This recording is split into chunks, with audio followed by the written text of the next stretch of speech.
Hey everyone, Fire Phoenix here. Today we will be doing a different style of video. We will be discussing the 3 best aging units of 2023. Now, how would you define best aging? Pretty simple. A unit that has quote unquote good aging is a unit that has survived in the meta, that is usable in the meta, or has at least been usable as a first option in a meta team. So what I'm saying is they either have to be meta, their team has to be meta, and they have to be like the first or second option, and then they must be at least a couple months old, and that's how you make a good aging unit. But other than that, how about we just get into it? Number 3. Better believe it, it is gonna be my boy MVP 17.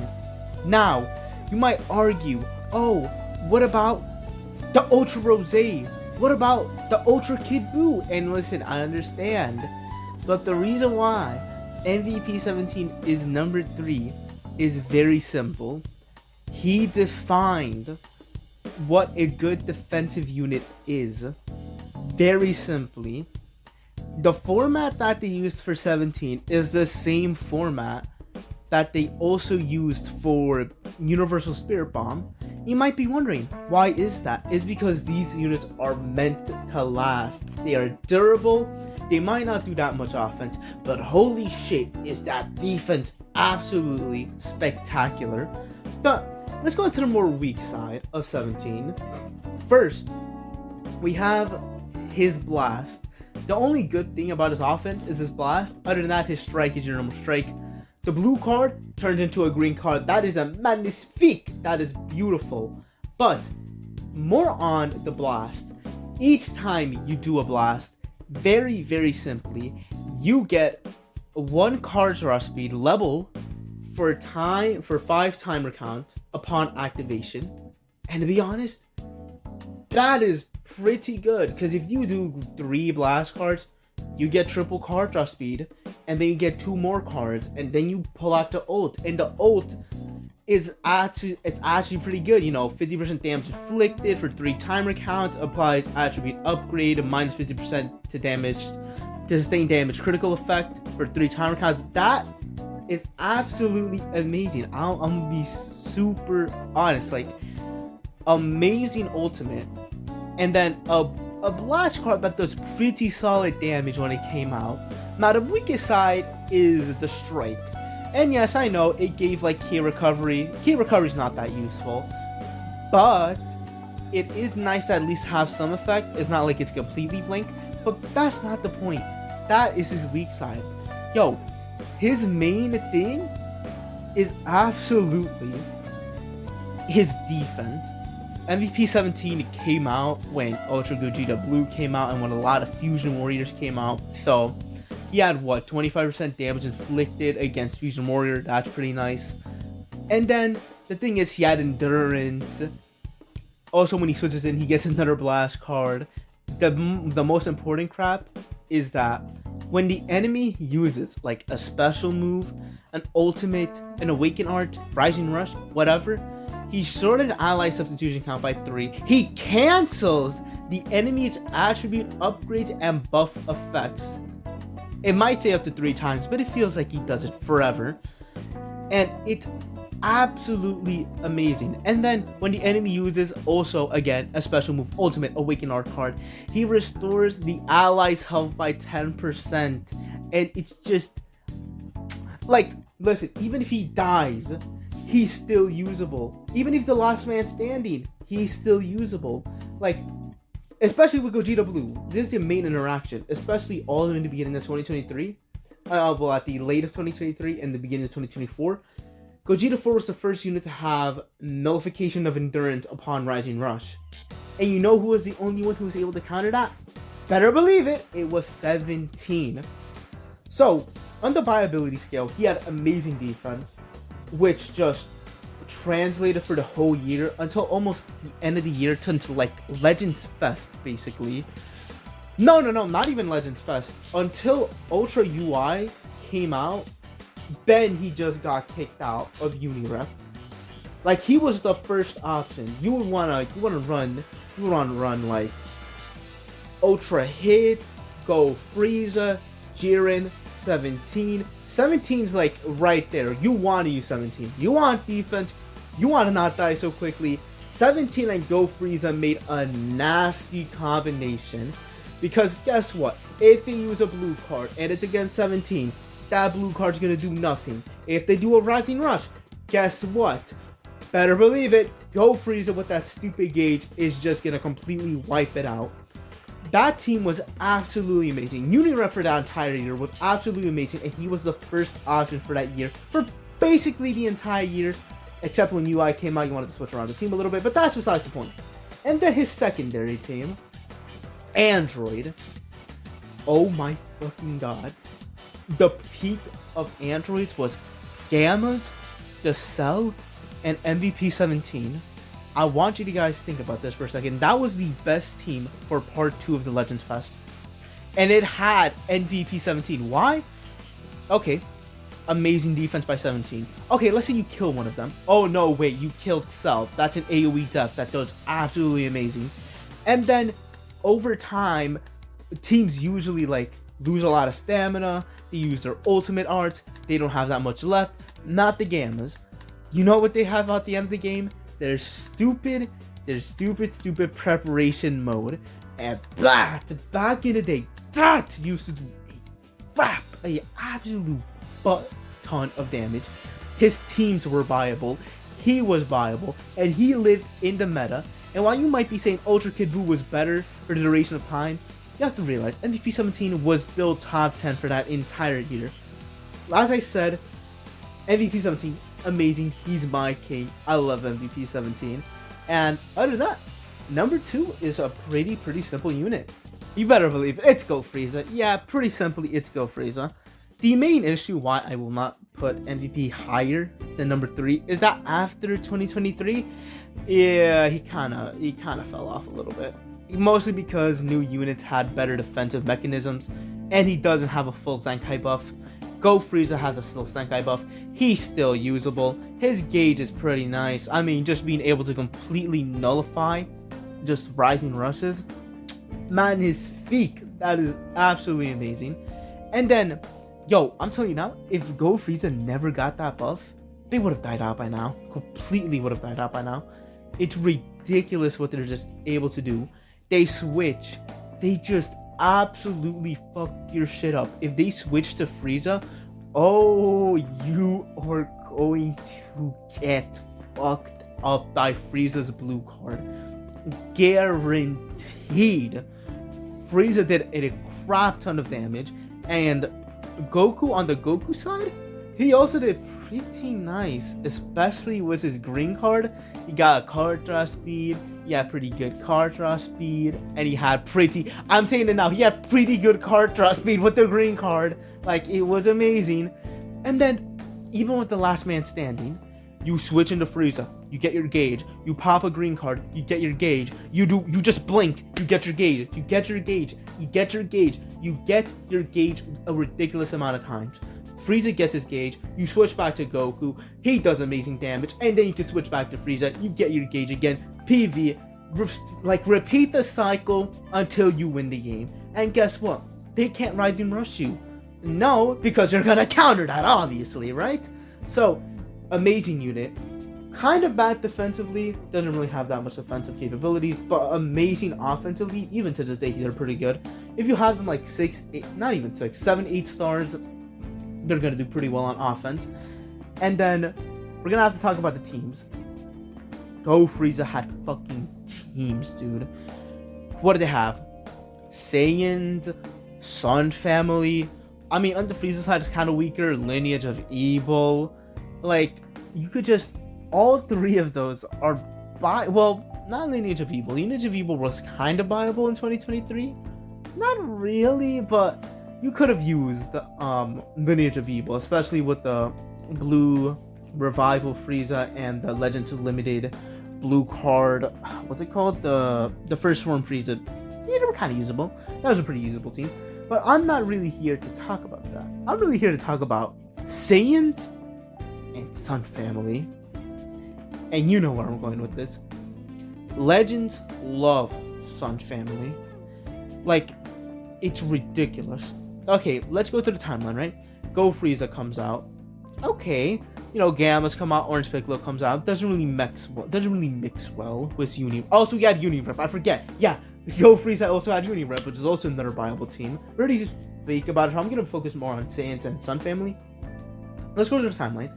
Gamma's Orange Piccolo, that was part 2. Part 3, guess what? UVV, that was insane. You could have mixed that pretty well. You could have said that, oh, UVV is more useful for future, but you also could use UVV. Let's go Frieza. And you could have put in like Revival UI. That was a team I saw a lot. Revival UI. It was a leader slot. This is how the team would be. It'd be leader slot, Ultra Vegeta Blue, and then it'd be Go Frieza, UI, health buffs, Senkai buffs. And they would also slap their shit because UI back in the day used to be pretty good. But then, okay. UVV came out. Cell came out.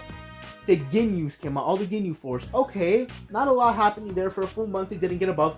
Super Saiyan Blue Goku was clapping shit up for 2 months. I'll say 2 months because he is one of the worst aging units. I will say that now. He is one of the worst aging units because when Geneva came up, yeah. But still, for those 2 months, oh, you could have put UVB, you could have put Go Frieza, you could have put that Super Saiyan Goku, and you would have started clapping stuff off. Like, it's ridiculous how good that team was. And then what? You get Dragon Ball Saga. No one's good in Dragon Ball Saga. Let's be respectful here. I mean, maybe Path to Power. I didn't really see Path to Power and Go Frieza use that much, honestly, so I'm not really going to say it like that. Then Geneva came out. You can't really mix them that well. And then guess who came out? Pikkon, Beast Gohan, and Evoken. Saiyan, Sun Family, Saiyan. And then Goku on Bardock came out, which was also Saiyan and Sun Family. And then UI Sign came out, which, guess what? Was still Saiyan and Sun Family. In Unirep too, why not? Throw in all 3 of those tags, and Evoken was Unirep, like, Evoken's got ass, so we don't really talk about them. But still, they got their buffs. Every team that you could have used was Go Frieza. It got their shine. He had good team viability. He was basically the first option, if not the second option at most. He had good team viability. He was a good unit. His gauge was new and fresh at the time. Yeah, that was number 2. But number 1, quite honestly, the only reason why he's number 1 is because I still see him used today. Even in top PvP, I would not be shocked if people used him. And that is none other than Yosha! Super Saiyan God, Super Saiyan Vegito. I'm gonna start off with the most obvious thing. If you just switch in to Vegito, removes your gauge, and if you got caught in a mid-range strike, and you just see Vegito popped in, oh my god, you're screwed, mate. Yeah, because you know what he's gonna do? He has 5 substitution timer counts of cover null. He will F your shit up for 5 substitution timer counts, and then he only has only one card where you could cover change, and if you don't cover change, then guess what? That stupid gauge fills up, he gets another 5 timer counts, he gets another strike card, and at that point, he's already 8-9 strike cards in, and guess what? Your unit's probably dead. Or you're really trying to sack off everybody, just slowly trying to put in everyone, be like, okay, maybe we treat the health equally, then, you know, we'll all be good, right? Then, we also have to talk about just some of the stuff that he had, man. He had blast armor. None of the other units had blast armor. I mean, no, Frieza had blast armor, but Goku didn't have blast armor, so it's like half blast armor. So, no, Vegito had blast armor. His blue card did pretty good damage. And then his fucking green card. Rest in peace to anybody who got hit with that green card. But let's start with the normal effects with the blue green card, right? He restores his HP by 15%. He nullifies elemental factors for 10 timer counts. He seals Rise and Rush for 5 timer counts. And it works for tap actions, strike actions, blast actions, breathing actions, blinking actions, standing. It works for everything basically in this damn game. And then when he hits it, he destroys one of his cards. He gets a blue card. And then he hits you with the blue card, and you're left on half HP. And oh, better yet, if he has an ultimate, oh my god, he has a pretty strong. When he first came out, he had a very hard shitty ultimate. You use it, you get all the tap crap, right? And it destroys all your enemy's card. Oh my god, it's one of the good old strategies that I would see people use. They'd use that ultimate, destroy everyone's card, quick dash, attack, get another combo in. And guess what? He still has his cover null, because he always has cover null. No matter what the timing is, he always has cover null, no matter what he does. He always has cover null. And then his Rising Rush. He nullifies endurance with his Rising Rush. And then even if you miss the rush, you, like, to be honest, that is the first unit that you could legitimately get a triple rush. Like, legitimately get a triple rush. I have seen games where I would just use Vegito, like 80 timer counts would happen, and usually you only get one Rising Rush. I get 2 Rising Rushes. And that just means double the fun for me, to be completely honest. Not like I care, but still, it was ridiculous. And then his tags. Saiyan, Future, Fusion Warrior, a God Key, I guess, but not really. God Key is also there. Yeah, pretty good, I'll say that much, right? Like, if you want to talk about the weakest team, is God Key. What would you have? Vegito Blue, the Blue Zamasu, Revival UI. You're not really cooking that much with that, but like, hey. Then, you know, Evo King came out. You could have also used UI Sign, but you're not really using God Key, to be honest. You're using Future. Oh my god, Future.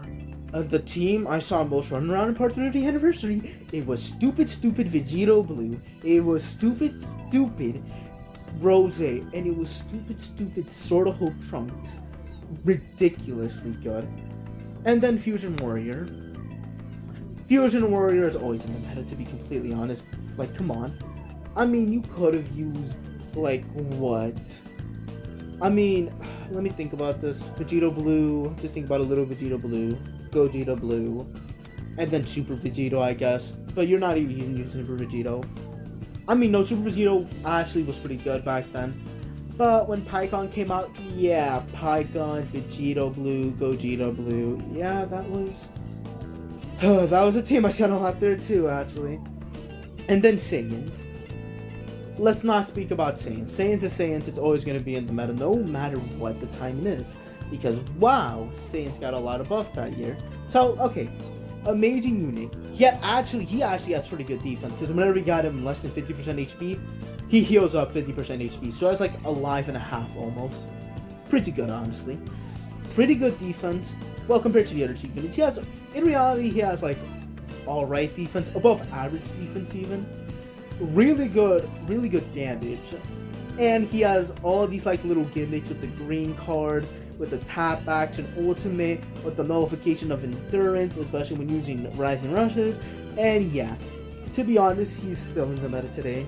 I still see people use him. I still see people saying that he's in the top 10. Do I think he's in the top 10? No, but I've seen a lot of people say that he still is, so leave it down a comment below what you guys think. Hopefully you guys like this type of video. It's my first time making it, so I try to make it as enjoyable as I can.